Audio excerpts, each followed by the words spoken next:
Shalom Ibu, di saat ini saya akan mempresentasikan peta konsep terkait dengan mata kuliah profesi kependidikan.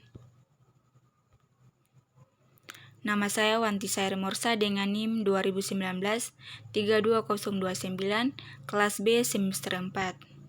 Di saat ini saya akan membawakan materi terkait dengan sistem dalam pengembangan belajar mengajar. Kita masuk pada poin yang pertama, yaitu hakikat belajar. Dengan poin yang pertama, definisi belajar. Banyak orang memahami bahwa belajar adalah menerima dan menghafal materi yang diberikan oleh seorang guru. Dr. Oyemar Hamalik mendefinisikan belajar sebagai perubahan dan persepsi dan perilaku, termasuk juga perbaikan perilaku, misalnya pemuasan kebutuhan masyarakat dan pribadi secara lebih lengkap. Definisi ini memberi pengertian bahwa belajar adalah perubahan baik, perubahan persepsi maupun perubahan tingkah laku. Sementara itu, Muhyiddin Syah memberikan definisi belajar yang agak berbeda. Belajar menurut beliau adalah perubahan seluruh tingkah laku yang relatif menetap sebagai hasil pengalaman dan interaksi dengan lingkungan yang melibatkan proses kognitif. Untuk melengkapi definisi tentang belajar, kami mengutip penjelasan yang diberikan oleh Prof. Dr. Abin Samsyuddin Makmun.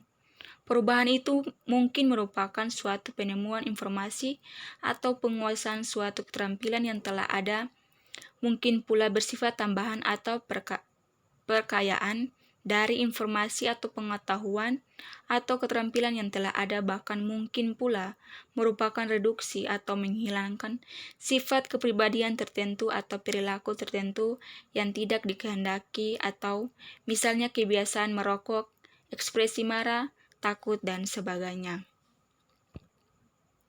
Yang berikut, belajar sebagai suatu sistem. Banyak faktor yang mempengaruhi proses belajar, semua berinteraksi dalamnya yang pada akhirnya akan mempengaruhi hasil belajar. Apabila salah satu faktor terganggu, maka proses akan terganggu dan hasil pun akan terganggu. Masing-masing faktor tersebut saling kait-mengait satu sama lain, karenanya belajar itu merupakan suatu sistem. Sistem adalah merupakan jumlah keseluruhan dari bagian-bagian yang saling bekerja sama untuk mencapai hasil yang diharapkan berdasarkan atas kebutuhan yang telah ditentukan. Setiap sistem pasti mempunyai tujuan, dan setiap kegiatan dari komponen-komponen adalah diarahkan untuk tercapainya tujuan tersebut. Yang berikut, hakikat mengajar. Pengertian mengajar ditafsirkan berbeda-beda oleh para ahli.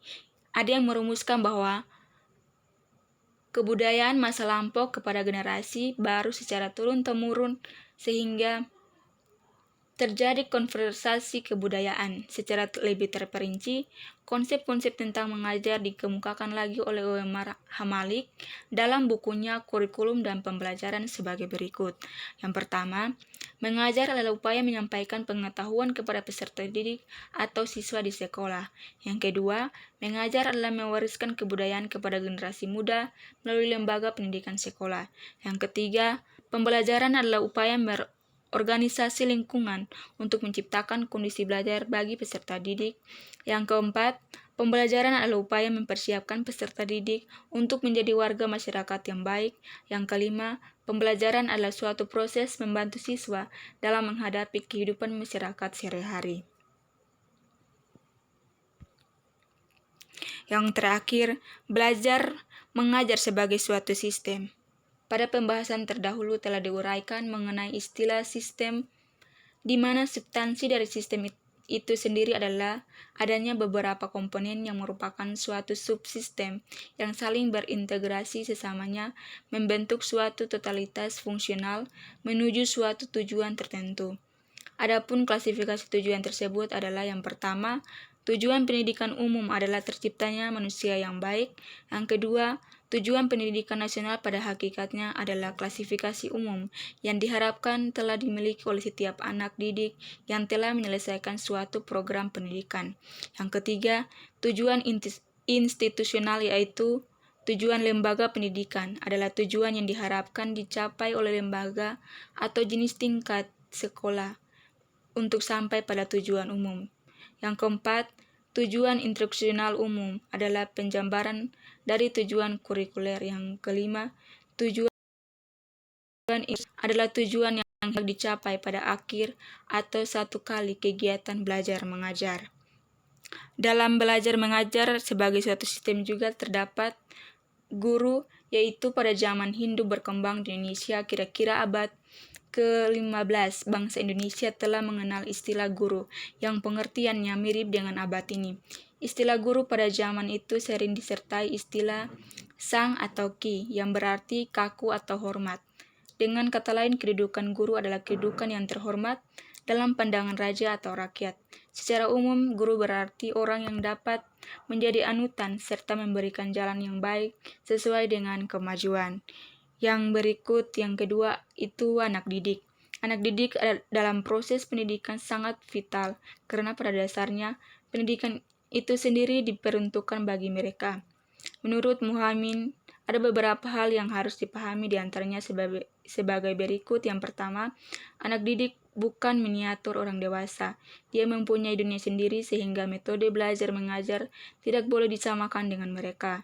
Yang kedua, anak didik mengikuti periode-periode perkembangan tertentu. Implikasinya, proses pendidikan harus mengikuti periode perkembangan tersebut. Yang berikut, materi pelajaran. Materi pelajaran adalah semua bahan pelajaran yang baik bersifat pengetahuan, pemahaman, atau aplikasi yang hendak disampaikan pada anak didik. Materi-materi pelajaran inilah yang harus menjadi acuan baik bagi guru atau bagi anak didik dalam kegiatan belajar pendidikan humanistik. Bahkan sebagaimana telah kita ketahui bahwa materi pelajaran sering disebut juga sebagai kurikulum. Hal ini menunjukkan kedudukan materi pelajaran merupakan perkara yang utama dalam sistem belajar mengajar. Yang berikut, pendekatan dan metode. Pendekatan atau approach merupakan pandangan falsafi terhadap subjek mater yang harus diajarkan, yang urutannya melahirkan metode mengajar. Dan dalam pelaksanaannya dijabarkan dalam teknik penyajian bahan pelajaran. Ada beberapa pendekatan belajar dan mengajar yang akhir-akhir ini mendapat perhatian. Di antaranya yaitu belajar menemukan sendiri, pembelajaran ekspositori, pembelajaran penguasaan, dan pendidikan humanistik, dan alat bantu pengajaran. Yang terakhir yaitu evaluasi. Evaluasi adalah proses mendapatkan informasi untuk pengukuran dan penilaian ketika menetapkan suatu keputusan. Ada beberapa aspek yang perlu diperhatikan dalam kegiatan evaluasi. Yang pertama, evaluasi adalah proses yang sistematis. Yang kedua, evaluasi memerlukan data dari objeknya. Yang ketiga, evaluasi tidak dapat terlepas dari tujuan pengajaran. Adapun tujuan dari adanya evaluasi pembelajaran adalah: yang pertama, untuk mengetahui tingkat keberhasilan siswa setelah mengikuti kegiatan belajar mengajar. Yang kedua, untuk mengetahui tingkat keberhasilan program pengajaran. Yang ketiga, untuk keperluan bimbingan dan konseling. Yang keempat, untuk keperluan pengembangan dan perbaikan kurikulum sekolah yang bersangkutan. Demikian materi yang saya bawakan, Ibu. Sekian dan terima kasih.